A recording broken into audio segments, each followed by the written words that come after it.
What's up, Bills fans? I know it's been a while, and as usual, okay amount has happened. A few more signings, kind of 1 year in C guys today.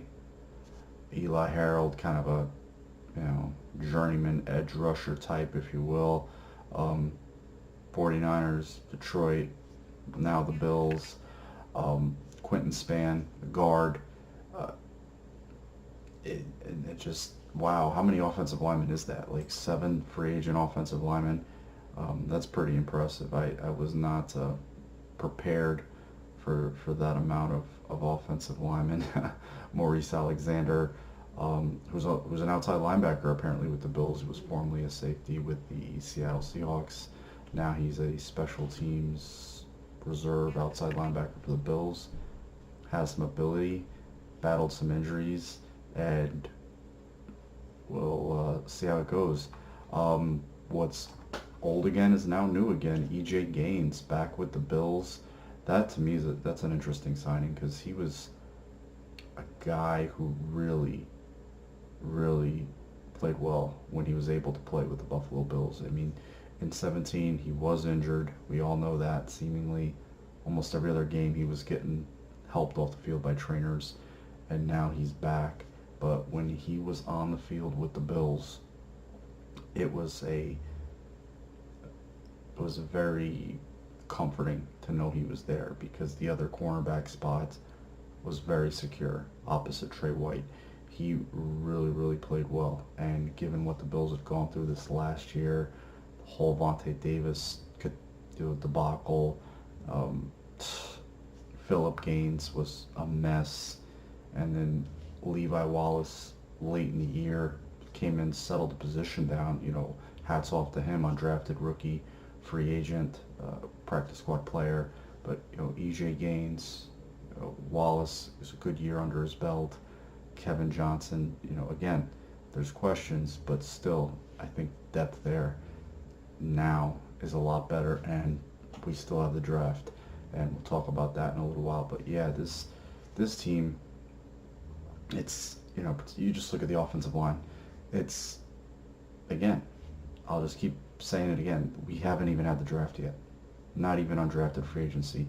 No camp cuts yet. No June 1st cuts. No more changes are going to come. It's going to be hard to be one of those seven linemen up on game day offensively. It's going to be hard to be one of the five receivers active on game day. It's going to be hard.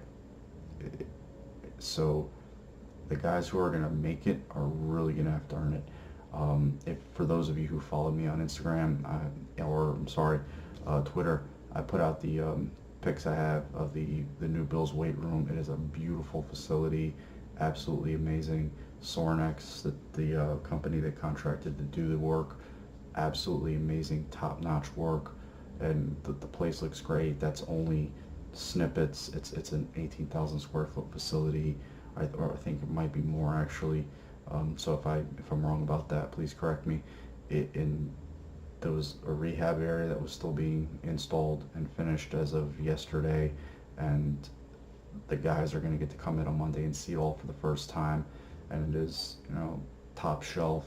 And hasn't Cole Beasley endeared himself to Bills fans in the most beautiful of ways, and just basically came out and said in his press conference over 2 months ago now, it seems like, a month ago now, it seems like 2 months ago, that he chose the Bills over going back to Dallas or being a Patriot, and sniping back at the Dallas fans who want to throw shade at him and saying that he likes where he's at, thinks the situation with the Bills is a advantageous one, and that the facilities are top notch, everything is first class, and it shits on Dallas. And I know a lot of Bills fans got some big smiles from reading that, although it is just a tweet.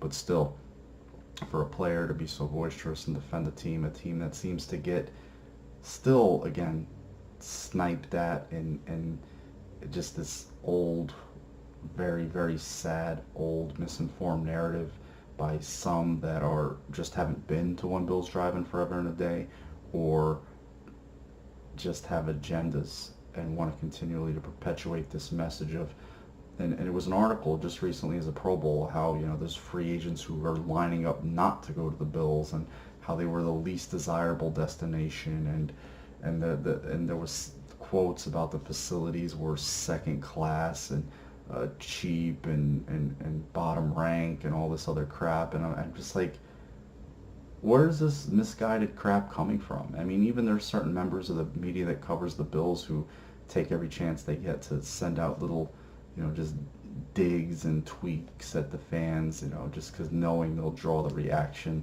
and we all know who they are, but I know what they're up to when they do that sort of thing, so I just kind of, you know, wave it away.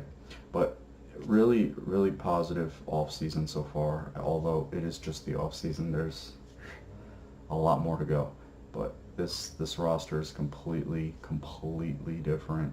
I'd venture to say, just on the 40, forget the 53, the 46 active, I mean, probably looking at easy 23, 24 new faces. Crazy amount of turnover. Sonoris Perry, a guy who signed special teams, gunner, running back. So it's just, again, this roster is really going to be one hell of a dogfight to not only make the 53, but be one of the 46 that's going to address the draft. The draft is fast approaching. We are 2 weeks away, pretty much. Yeah, 2 weeks, 14 days right now. And we are all just salivating, waiting for this to happen. The team gets back in the building on Monday. We'll hear from the quarterback, Josh Allen. We'll hear from Sean McDermott. We'll hear from Bean, I believe, on Tuesday or Monday. I'm not sure which day. I think it's one of the 2 days, though, it's definite. And again, a lot of times, a lot of the things we're going to start to hear this time of the year, smoke, a lot of it sometimes does have some fruit to it. So have to pick and choose our information wisely. Not all sources are created equal. Sorry, Antonio Brown, case in point, just very bad information put out there, and that stuff just nothing fell through and wasn't even close. But yeah, I have it in my opinion that the Bills covet two players. One is an offensive player, believe it or not, and one is a defensive player at 9, and would be comfortable taking both at 9. I don't get the sense that trading up is a real thing. I know it was tweeted out there that it's more likely that they would trade up than trade down. I don't see it that way. I see that they would be willing to trade down if anybody they like isn't there, or anybody they're not comfortable with. They would feel more comfortable dropping back, but not too far back. From what I understand, they don't want to go too far back. They want to go just within a certain range and would require certain compensation to do so. So there you have it. Again, one player on offense I feel like they're pretty comfortable with, and I'll tell you who he is in the next video I do. And the defensive player, and it's pretty widely, you know, those names are pretty well known, and they would fill big needs for the Bills in my opinion. So you guys can have at it, have fun with it, but I think either way you would like both picks. I know I would be very comfortable with both picks, and I think they would both look great in Bills uniforms, but you can only have one of them, so either or. And hope you all have a great evening, great night. I hope you're excited as I am about the season with the state of the roster compared to where it was last off season. It's in much better shape.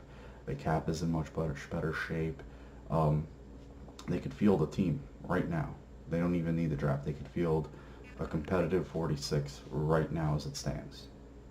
But again, like they've said, they've added so they can go into the draft just hands-free and just go and pick the best possible players they can.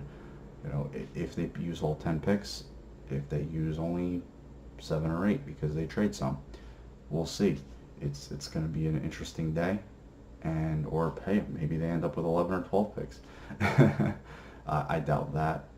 It's going to be really hard to make this roster, and I think it'll be hard for a seventh round pick to make this roster. But we always see, we've seen hell last year, even though the roster was in much more dire straits.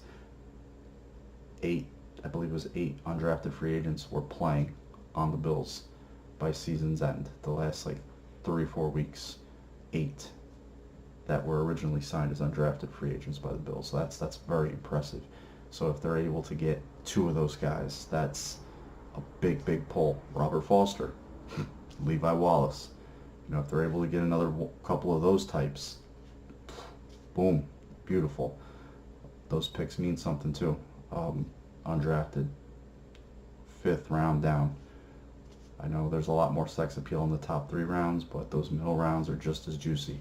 All right, Bills fans, you have a great rest of the week. Take care. Wanted to take a little time off. I was a little under the weather. Couldn't talk for more than 5 minutes sometimes. A lot of times I think that's a good thing because I can ramble. You guys know that. I can definitely go off on tangents and lose the entire point of everything. But I hope you guys are all having a great one.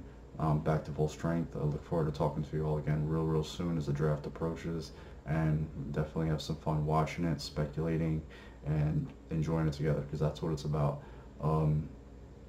There was somebody who tweeted out something, one of those media members, how we're and I'll end with this, we're one of the most dispirited fan bases. We're the most tortured. And I looked at that and said, I'm not tortured.